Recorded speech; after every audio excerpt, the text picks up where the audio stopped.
with a group, and we're going to make sure it's run properly. We're going to rebuild the oil infrastructure, which will cost billions of dollars. It'll be paid for by the oil companies directly. They will be reimbursed for what they're doing, but that's going to be paid. And we're going to get the oil flowing the way it should be. As you know, it was just a minor flow. It was actually a minor flow for what they have.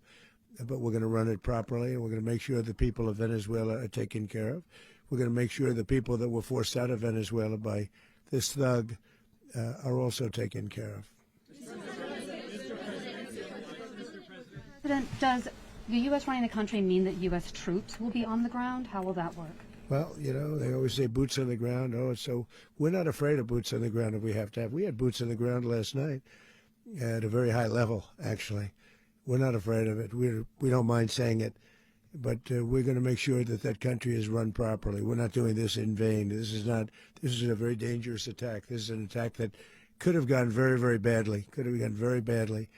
We could have lost a lot of people last night. We could have lost a lot of dignity. We could have lost a lot of equipment. The equipment is less important, but we could have lost a lot. And we're going to make sure that this is proper. We're there now. We're ready to go again if we have to. We're going to run the country right. It's going to be run very judiciously, very fairly. It's going to make a lot of money. We're going to give money to the people. We're going to reimburse people that were taken advantage of. We're going to take care of everybody. It's very important. We couldn't let them get away with it. You know, they stole our oil. We built that whole industry there, and they just took it over like we were nothing. And we had a president that decided not to do anything about it. So we did something about it. We're late, but we did something about it. Yeah, please. Mechanism by which you're going to run the country? Are you going to designate a U.S. official to coordinate? Yes, it's all being done right now. We're designating people. We're talking to people. We're designating various people, and we're going to let you know who those people are. Would run Venezuela? Well, it's largely going to be for a period of time the people that are standing right behind me. We're going to be running it. We're going to be bringing it back. It's a dead, you know, I talk about a dead country. A year and a half ago, we were a dead country. Now we're the hottest country anywhere in the world. We're a country doing better than any country anywhere in the world.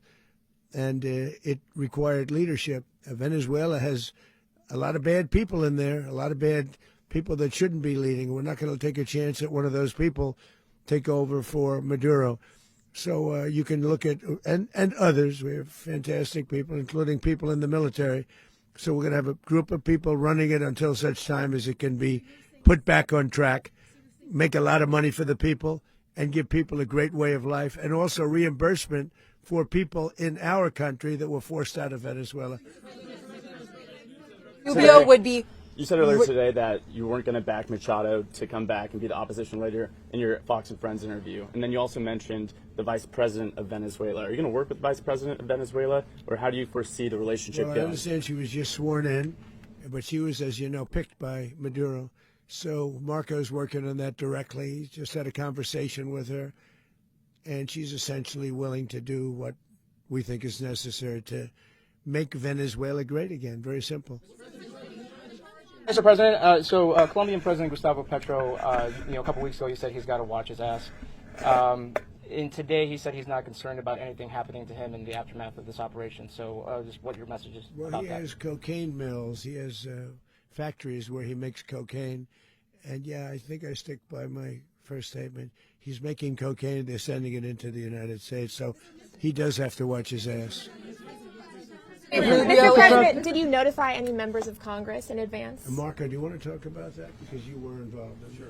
We called members of Congress immediately after. This was not the kind of mission that you can do congressional notification on. It was a trigger-based mission in which conditions had to be met night after night. We watched and monitored that for a number of days. So it's just simply not the kind of mission you can call people and say, hey, we may do this at some point in the next 15 days.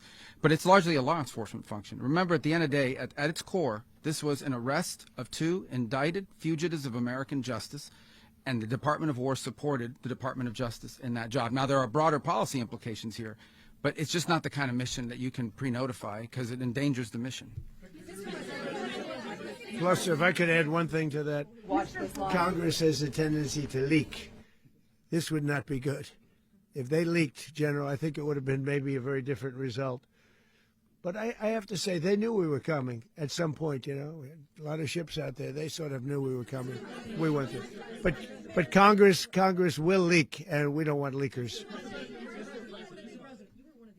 People to watch this all play out live. What was Maduro doing when the U.S. forces entered what I assume would be his home? And also, was there any point where the U.S. was considering if Maduro pushed back or resisted killing Maduro?